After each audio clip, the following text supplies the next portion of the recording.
좋아요와 구독은 영상 제작에 큰 힘이 됩니다. 안녕하세요. 사남매 엄마입니다. 이번 영상은 지난 영상에서 예고해드린 이탈리아에서 겪은 보험 사기가 의심되는 교통사고 이야기를 해보려고 하는데요.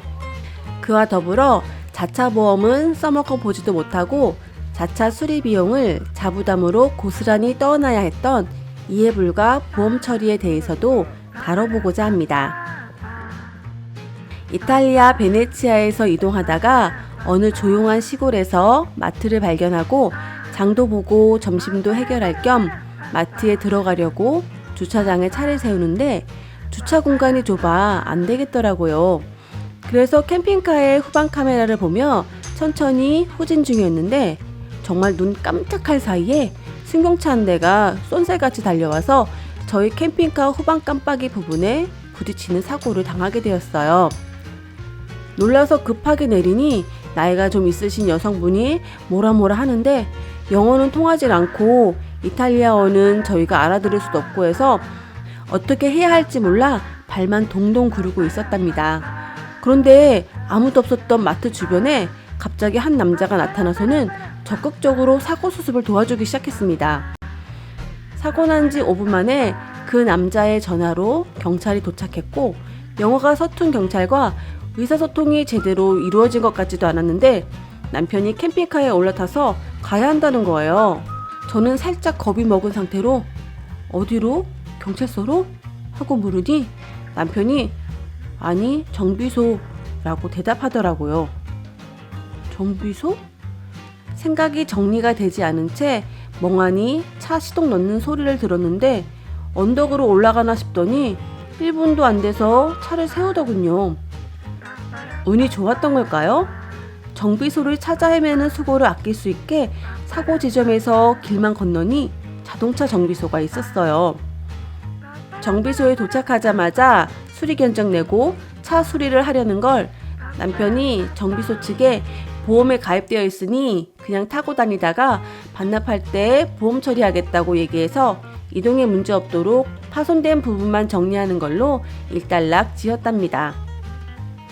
외국에서의 첫 사고라 더욱더 넋이 나간 기분이 들었는데 그건 그렇다고 치더라도 저희가 나서서 뭘 할 새도 없이 빛의 속도로 사고 처리가 이루어졌답니다. 정신을 차리고 곰곰이 생각해보니 모든 정황에 의심이 가기 시작했어요. 눈앞에 보이는 차, 게다가 승용차보다 몇 배는 큰 트럭급의 차가 후진하고 있으면 본능적으로 빵빵 하거나 속도를 늦추거나 하게 되지 않을까요? 피해자 차량의 탑승자는 중년의 여성분과 굉장히 연로하신 할아버지여서 사고 직후에는 할아버지께서 안 다치신 것 그것만으로도 다행이라는 생각만 했었는데 보험 사기를 의심하게 되자 보험 사기의 의심을 피하기 위해 일부러 할아버지를 태운 건가? 라는 생각까지 하게 되더라고요. 어쨌든 저희가 어찌할 바를 모르는 사이에 갑자기 나타난 남자의 진두지휘 아래 경찰이 오고 차량이 도로 건너편 정비소로 들어가기까지 10분도 채 안 걸리는 등 모든 게 일사천리로 수습되었어요. 피해자 차량은 연식이 10년은 훨씬 넘어 보였고 곳곳이 이미 파손되어 있었던 낡은 차량으로 차량가보다 수리비가 훨씬 많이 나올 것 같은 차였지요. 모든 게 미스터리였지만 말이 제대로 통하는 것도 아니고 증거도 없으니 순한 양이 되어 하라는 대로 할 수밖에 없었어요.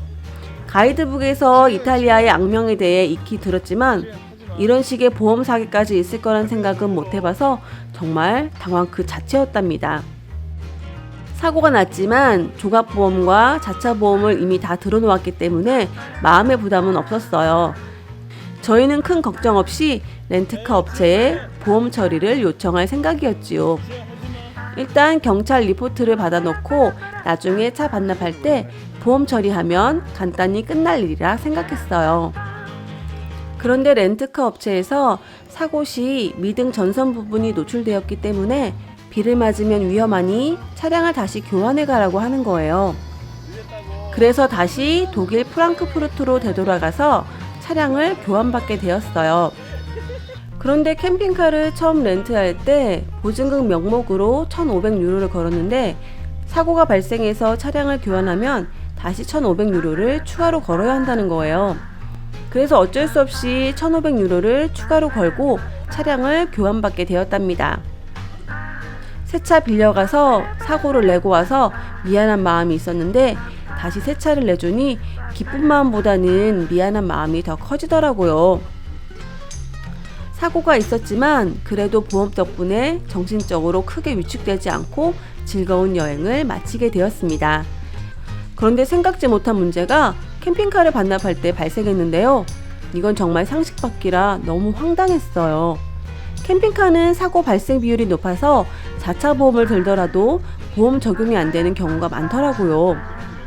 차량이 높다 보니 다리나 구조물 높이를 확인하지 않고 지나가다가 파손되는 경우, 또 차량이 넓기 때문에 좁은 도로를 지나다가 옆면이 파손되는 경우는 보험에 들더라도 보상이 안 된다고 애초에 렌트카 업체에서 설명을 들었기 때문에 항상 그 부분에 대해서 신경을 썼었어요. 그런데 후진하다가 사고 나는 경우에 동승자가 내려서 뒤를 봐주지 않았다면 보상이 안 된다는 거예요.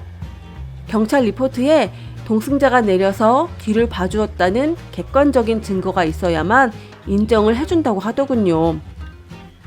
후진할 때마다 어떻게 매번 동승자가 내려서 확인을 해야 하는 건지, 혼자 여행하는 사람은 누가 뒤를 봐줘야 하는지 이해할 수 없는 상황이었지만, 아무튼 약관에 유독 깨알 같은 글씨로 써져 있는 걸 캠핑카 반납할 때 알게 되었고, 약관이 그러하니 보험은 들었어도 보상받을 수 없어서 캠핑카 수리비는 저희가 다 부담해야 한다고 하더라고요. 저희가 캠핑카를 빌린 DRM 약관에는 음주운전, 마약 등과 함께 후진 시 동승자가 내려서 뒤에서 확인하지 않은 상태에서 사고가 나는 경우는 보험 적용이 되지 않는다고 적혀 있었어요. 진짜 깨알 같은 글씨로요. 어떻게 음주운전, 마약과 후진 시 동승자가 뒤를 확인해주지 않는 게 동급인 건지 도무지 이해 불가라 남편이 DRM 담당 직원에게 따졌더니 담당 직원도 남편 말이 맞다면서 약관에 그러한 내용이 왜 있는지 이해가 안 간다며 저희 편을 들어줬지만 본사에서 지시가 내려온 약관 이행을 거스르기는 힘들었어요.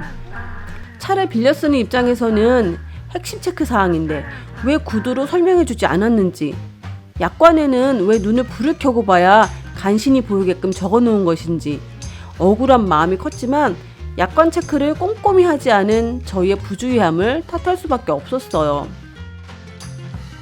여행 내내 든든하게 생각했던 보험은 써먹어보지도 못하고 DRM과 끈질긴 내고 끝에 저희가 돌려받아야 할 보증금 3,000유로로 사고를 마무리 짓는 걸로 했답니다. 캠핑카를 렌트해서 옆면, 윗면, 뒷면이 사고가 나게 되면 보험 처리받기가 매우 어려우니 유럽에서 캠핑카 렌트를 계획하시는 분들은 이 부분 참고하셔서 사고가 나지 않게 정말 안전운전 하세요. 그리고 깨알 글자 하나라도 절대 허투루 보지 마시고 보험 약관 꼼꼼히 체크하시길 바랄게요.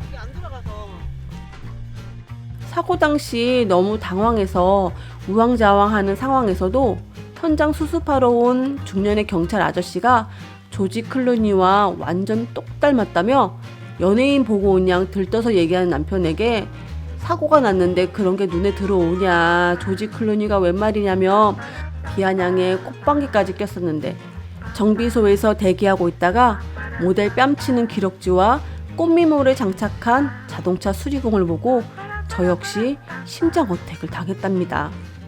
여기가 말로만 듣던 남자가 아름다운 나라 이탈리아가 맞구나 라는 깨달음을 얻는 순간이었어요. 보험 사기가 의심되는 교통사고라 이탈리아가 쓴 추억으로 남을 뻔했는데 엉뚱하게도 클래스가 남다른 이탈리아 남성들의 미모 덕분에 훈훈한 미모만 잔상으로 남긴 사건이었습니다. 끝까지 함께 해주셔서 감사합니다.